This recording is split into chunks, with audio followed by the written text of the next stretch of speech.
Salut à tous, j'espère que vous allez bien. Aujourd'hui, on se retrouve dans une nouvelle vidéo. Une nouvelle vidéo un peu spéciale parce qu'on est en Malaisie. On est à une vingtaine, trentaine de kilomètres au nord de Singapour, dans la province de Johor. Et je suis sur une nouvelle moto. Je suis sur une KTM 390 Adventure R que j'ai acheté en réalité une semaine avant la Royal Enfield. Alors vous allez me dire, c'est pas possible, il a deux motos. Eh ben oui, j'ai deux motos. Dans cette vidéo, je vais d'ailleurs vous expliquer pourquoi j'ai deux motos. Euh, on va aussi faire un petit peu découvrir ensemble ce parcours, parce que je ne l'ai jamais pris. C'est un copain qui m'a filé le tuyau et l'itinéraire. Alors, je vais y aller doucement. C'est une moto tout-terrain qui vient de sortir. KTM l'a sortie il y a 6 mois, je crois. Ouh. Et je l'ai pas pris, j'ai pas énormément conduit cette moto. Ah non, non, je vais pas prendre par là. J'ai pas énormément testé cette moto dans le mode tout-terrain. Donc c'est pour ça qu'aujourd'hui, on se fait plaisir, il pleut pas. On fait un tour.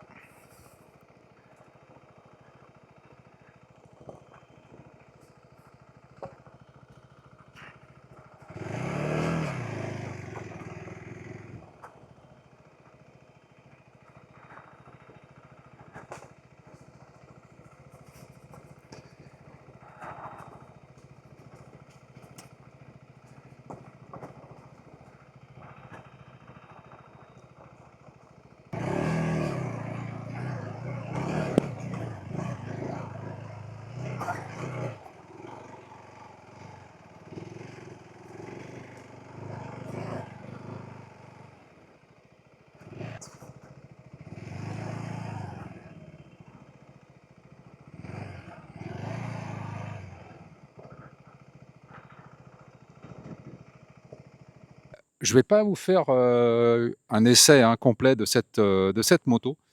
Par contre, je vais vous la présenter rapidement. Je vais aussi vous dire pourquoi j'ai acheté une deuxième moto euh, pour aller donc avec la Royal Enfield. Je reprends un peu mon souffle parce que là, je viens de faire à peu près 20 minutes là d'enduro, semi-enduro, on va dire, tout terrain dans cette jungle, sur ces pistes. Et je dois dire que c'est assez physique. Alors, c'est pour ça que vous m'entendez reprendre mon souffle. Vous pouvez voir un peu le terrain complètement défoncé. Il pleut pas, il n'y a pas trop de boue. C'est déjà ça. C'est vrai que c'est pas très très prudent de s'aventurer seul.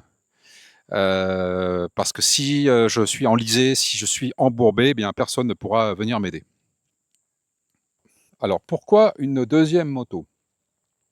Eh bien tout comme la Royal Enfield, cette KTM fait partie à Singapour de la catégorie 2A, c'est-à-dire cylindrée de moins de 400 cm3. Et je me suis pas mal renseigné en fait sur le prix des motos de catégorie 2, c'est-à-dire plus de 400 cm3. Et le prix, en fait, la différence de prix entre 2A et 2 est très très très élevée. Donc c'est pour ça que je me suis dit que bon, je vais passer le permis classe 2, ça c'est sûr. Mais je me suis dit, au lieu d'avoir une moto classe 2 qui coûte cher, je préfère avoir deux motos classe 2A qui coûtent pas cher et qui se complémentent. C'est-à-dire la Royal Enfield, c'est une moto un peu cool, complètement style vintage, complètement, je veux dire, cruising. Voilà, on se balade, on est vraiment pépère. Alors que ça, c'est une moto qui est quand même beaucoup plus puissante. Elle fait 45 chevaux par rapport à la Royal Enfield qui fait 20 chevaux. C'est un monocylindre refroidi par eau et qui est quand même assez nerveux, comme tous les monocylindres KTM. La boîte de vitesse est très différente par rapport à la Duke, par contre. Donc c'est pas du tout la même chose que Duke. C'est une moto que j'ai achetée pour aller voilà, me promener dans la forêt. C'est pas du tout une moto faite pour l'autoroute, je dirais. Enfin, je peux y aller, mais c'est pas très plaisant à conduire sur autoroute, puisque ça vibre beaucoup. Vous avez pu voir aussi les pneus crantés. Alors, je sais pas comment on pourrait appeler ce genre de pneus, hybride, semi-tout-terrain ou tout-terrain. En tout cas, pour le terrain d'aujourd'hui, eh bien, ça suffit. Vous pouvez voir que c'est pas non plus le Paris-Dakar, mais moi, ça me plaît bien de me promener comme ça dans la nature, tout seul, même si c'est assez physique, hein, je dois dire. Par exemple, là, la montée tout à l'heure, là, on va la prendre. Vous allez voir que ça va être assez physique. Alors, je vais m'asseoir dessus, je vais vous montrer un petit peu rapidement le, le tableau de bord qui vaut quand même le coup. Alors, je vais mettre le contact. Voilà, ready to race. Alors, bon, je vais faire rapprocher un peu de l'écran. Vous pouvez voir que là, donc, je suis en mode off-road, mais il y a plusieurs modes hein, de route, de conduite, pardon. On a off-road, mais on a aussi pluie, on a street, et c'est tout. On n'a que trois modes. Donc là, bien sûr, hein, je suis en off-road. Off-road, c'est-à-dire que je trouve qu'on a plus de couple. La boîte de vitesse est plus courte également. Je pense que ça consomme un peu plus. Ça désactive aussi l'ABS de la roue arrière et le traction de contrôle aussi, puisqu'on est amené en tout terrain à faire à déraper un petit peu. Donc je vais rester en off-road.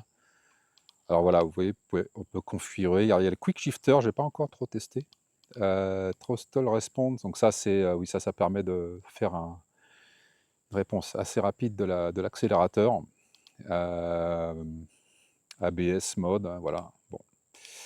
Je vais regarder la température moteur, ouais, 102 degrés. Je vais laisser refroidir un petit peu encore. Parce qu'il fait très très très chaud aujourd'hui ici en Malaisie. On est à 20 km au nord de Singapour, mais le climat est, on dirait, complètement différent. J'aime beaucoup le style de cette moto, hein, même s'il y a quand même pas mal d'électronique comparé à la Royal Enfield, je dirais. C'est une moto qui est à ma taille dans le sens où c'est une moto par rapport à la Royal Enfield, ou par rapport à la Duke 200 que j'avais avant. C'est une moto qui est quand même qui est parfaite hein, pour ma grande taille, pour mes grandes jambes, qui permet de rouler beaucoup plus confortablement, même si la selle, bon, ça reste une selle de KTM, c'est-à-dire pas très très confortable, hein, pas très moelleux, bien sûr par rapport à la boulette 350. Mais la hauteur de selle est vraiment très très sympa. Je vais vous mettre en description ou en post-production la hauteur des selles, je m'en rappelle plus. Là, moi, je vais boire un coup. Là, j'ai pris des bouteilles d'eau dans ma sacoche parce qu'il fait vraiment chaud. Je crois qu'il fait à peu près 35 degrés. Je vais respirer un peu, souffler un peu, et puis je vous reviens. On va partir explorer un petit peu la jungle. C'est parti. Là, on va se manger une belle montée. Je vais sur le côté. Ouais, c'est bon. Oula, là, c'est quand même vachement... ouais, je sais pas si je vais pouvoir monter ça. Non, je pense pas que je vais pouvoir monter ça. Bon, écoutez, je vais faire demi-tour, c'est pas grave. Je suis quand même débutant hein, dans ce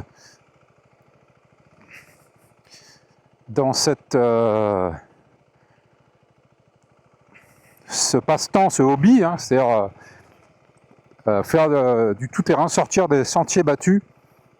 C'est un hobby, mais c'est vrai que c'est assez physique, et puis c'est aussi une moto toute neuve. Alors j'ai pas envie de me planter.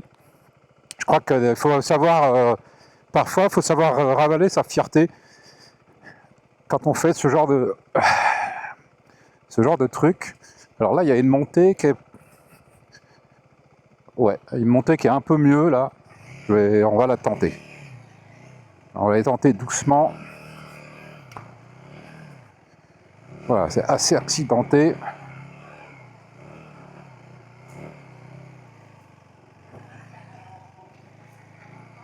Je vais me mettre au centre.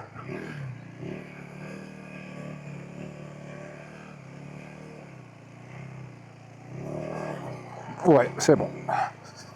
Ça va passer.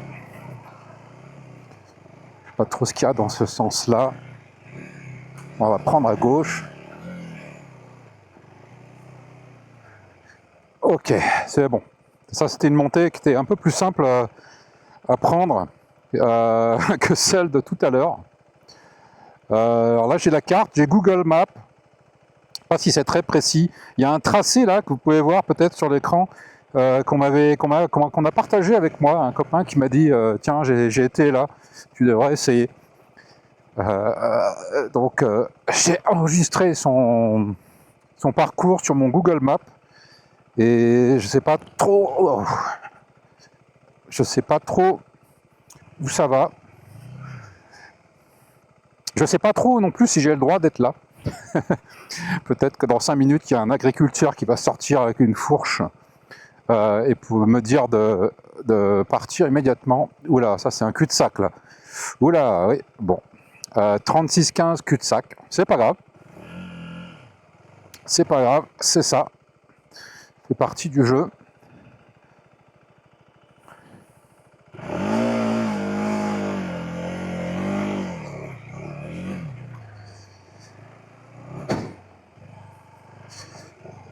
Alors c'est une moto que j'ai achetée neuve et le rodage a été assez simple par rapport à la Royal Enfield. Rodage de 1000 km avec finalement tout contrôlé par logiciel, donc il n'y a pas vraiment besoin de se prendre la tête avec les régimes, tout est sous contrôle. Et quand j'ai atteint les 1000 km, eh bien le garagiste me l'a passé en mode post-rodage, c'est-à-dire une sorte d'ordinateur dessus, quoi. Alors là, j'aurais dû peut-être prendre à gauche. Bon, on va prendre à gauche.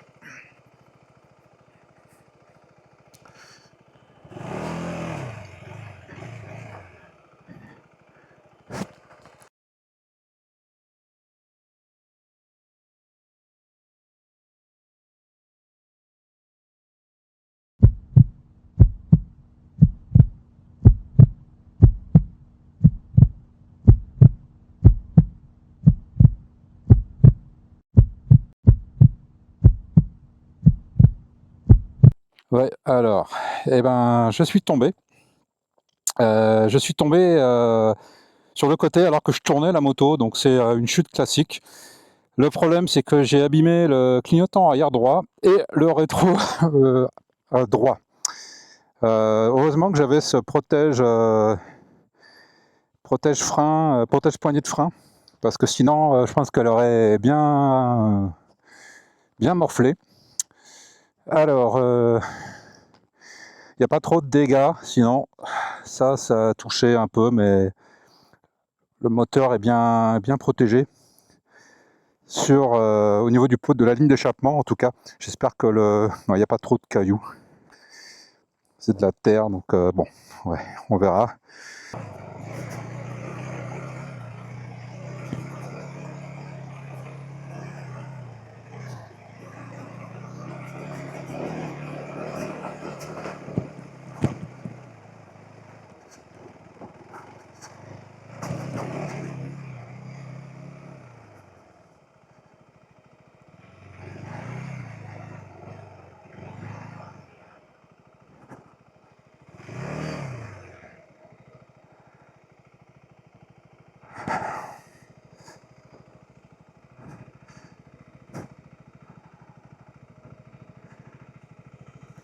Alors, une bonne descente. Ouh. On va essayer de ne pas se planter. Je vais me rester un peu sur la droite. Ok. Ouais, c'est bon. Alors, oh, ouais, ouais.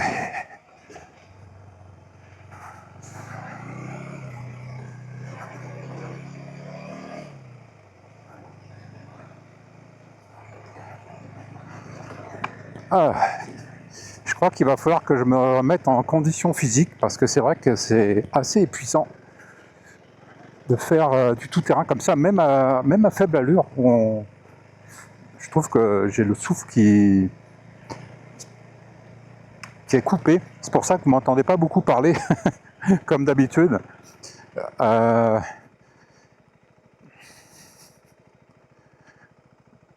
ouf. Alors, ouais, ok.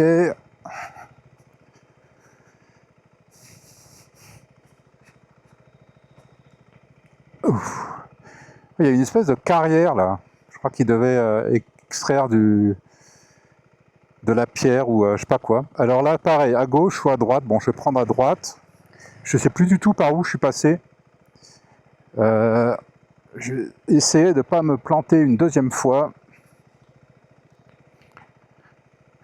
Planter, je dirais tomber, hein, pas me planter de direction. Se planter de direction, c'est pas grave, hein, ça peut arriver à tous. Ouais, je crois que c'est par là. Alors là, on a du gravier, on a une grosse descente, donc je vais me mettre... Ouf. Je vais freiner de l'arrière. Voilà, je suis en train de déraper. Heureusement que j'ai désactivé l'ABS à l'arrière. Je veux pas arriver en bas à fond parce qu'il pourrait y avoir une bagnole aussi qui vienne. Ok, c'est bon, là je lâche l'embrayage, je me laisse descendre.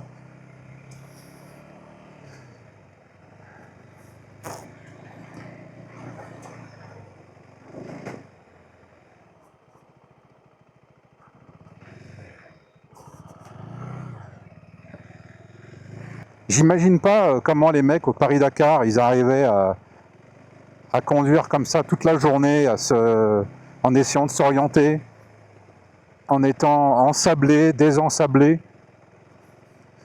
Ça devait vraiment être très très physique quoi. Là, vous l'entendez pas, mais je suis complètement essoufflé, HS.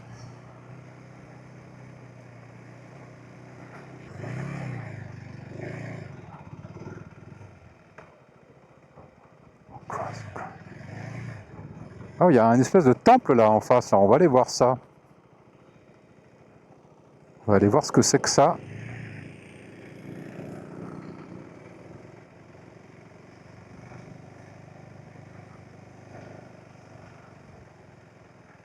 Il y a un chien qui me barre la route là, qu'est-ce qu'il fait?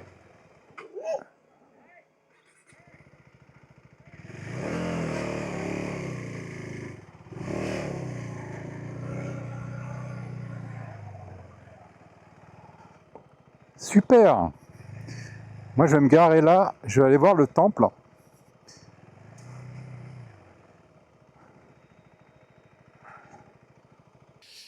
Je vais quand même vérifier s'il n'y a pas trop de dégâts autres que le clignotant droit. Ouais, le clignotant droit, il est à remplacer, je pense. Sinon, bon, là, ça va, il n'y a pas trop de dégâts. Le moteur n'a pas touché. Je pense que c'est ça qui a touché, parce qu'il n'y a il y a aucune trace de terre ou de boue. Là, il y avait un peu de boue. Donc, bon, tant mieux. Le côté n'a pas trop ramassé. Il y a de la feuille. Ouh, c'est chaud là. C'est ça qui a ramassé, donc tant mieux, je dirais. Sinon, bah, mon rétroviseur qui s'est complètement désaxé, je pense qu'il va falloir changer ça. Tiens, on a un copain qui est en Kawasaki. Oula, je sais pas du tout ce que c'est. RLX. On va lui demander, tiens un peu, qu'est-ce que c'est comme moto ça? J'ai jamais vu ça à Singapour. Je pense pas qu'on doit avoir ce genre de moto. Hi, how are you? What bike is this? KLX. Oh, KLX. 250. Oh, 250. Okay, okay. I can see the tiger over there, but in the forest, have you seen a real tiger in Malaysia? Yeah, there's Oh, there is. there's a Malayan tiger. It's a Malayan tiger. Here, you think there No, no, is? no. In Johor, there's Johor, none. no. But in the other part of Malaysia, there's in Pahang, in Perak, Okay, there okay. are many. Have you seen before? Um, I didn't see actual, but when I went for the motorbike trailing at the one of the forested area, we saw the tiger puff. Oh, Ah, ok. yeah, yeah. Voilà, c'était très sympa. Le mec m'a aidé à remonter mon rétroviseur droit, comme vous pouvez le constater. Il avait une clé qui était à la bonne taille, donc on a pu le remonter sans le porte-téléphone, parce que je pense que la vis du rétroviseur est trop courte pour ce porte-téléphone. Et en fait, dans la chute, le pas de vis, le haut du pas de vis, en fait, a été endommagé. Donc c'est pour ça que je peux pas remettre le porte-téléphone. Ouais, c'est par là où je suis passé tout à l'heure.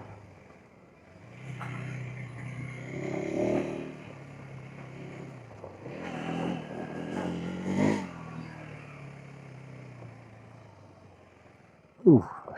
Ouais, retour à la civilisation. Alors retour à la route. Alors comme je suis là sur une route normale, je vais remettre la moto en mode route, parce que là j'étais en mode tout terrain. Voilà. On va aller dans ce magasin de bricolage. Pourquoi? Parce qu'il y aura peut-être un support pour mon téléphone, pour que je le remette sur le guidon.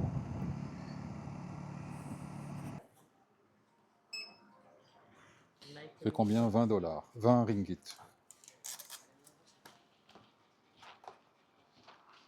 J'ai acheté donc ce porte-téléphone au magasin de bricolage à l'instant là.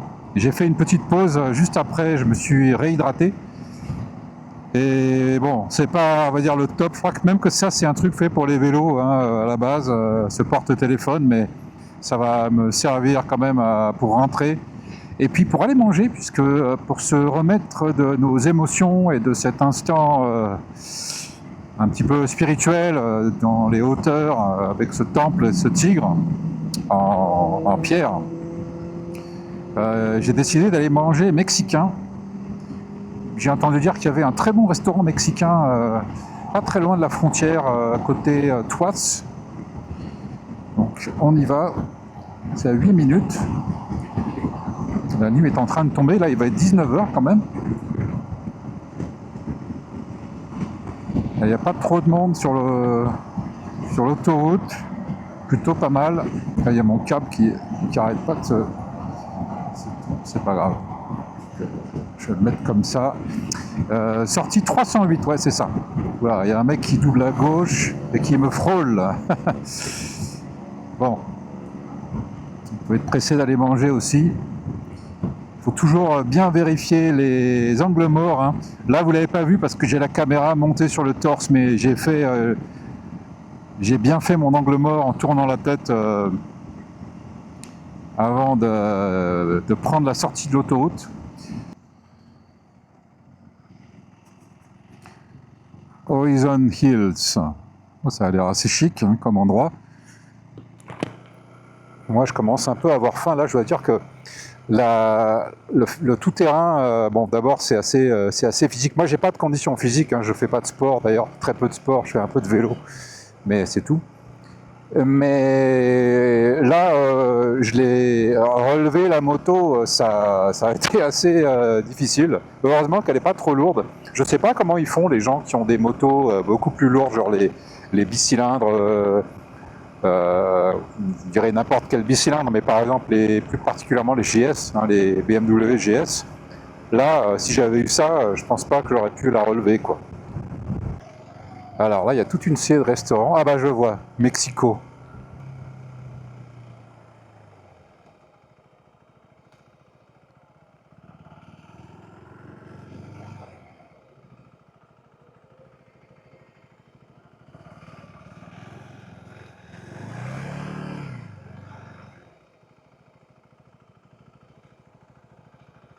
Voilà, j'ai monté la marche.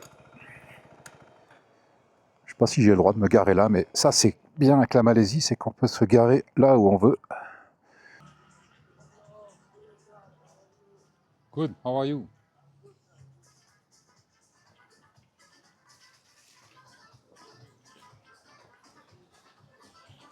It's the same shop.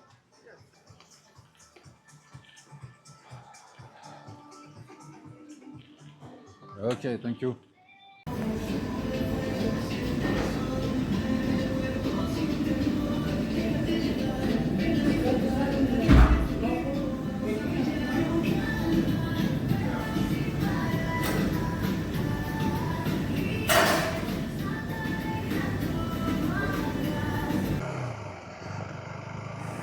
Bon bah voilà, très bon restaurant mexicain. Il n'y avait pas grand monde malheureusement, ambiance assez dimanche soir, hein, vous me direz, c'est pareil en France, hein, des fois les restaurants, le lendemain il y a de l'école, on travaille, tout ça, donc c'est pas forcément le meilleur moment pour y aller, mais en tout cas ça m'a fait bien plaisir, c'était délicieux. Je vous mettrai la description, le lien du restaurant dans la description de la vidéo. C'est vraiment pas très loin de la frontière Tuas avec Singapour, donc je vous recommande vraiment, hein, ceux qui veulent aller manger un soir, ceux qui habitent plus dans l'ouest de Singapour bien sûr, c'est très pratique. Ils ont aussi pizza italien, grec, turc, voilà, Mexique, donc c'est... Alors lui il brûle le feu quoi, c'est super. Encore un qui brûle le feu. On va pas s'étonner en cas d'accident grave.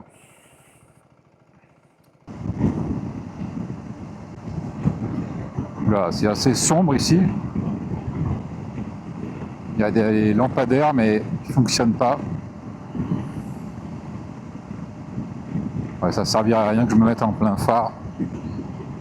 Ça ferait qu'éblouir les autres.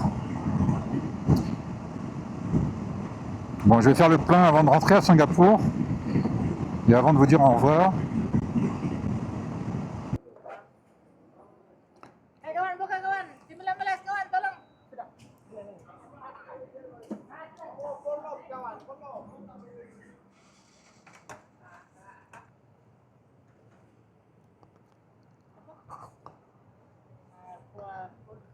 Forty.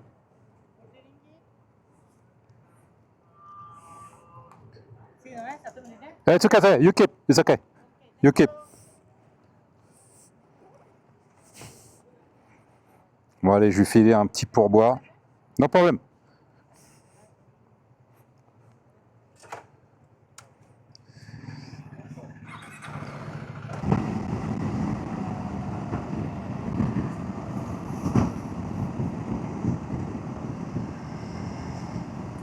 Nous voici sur le pont côté Singapour, on arrive au poste frontière.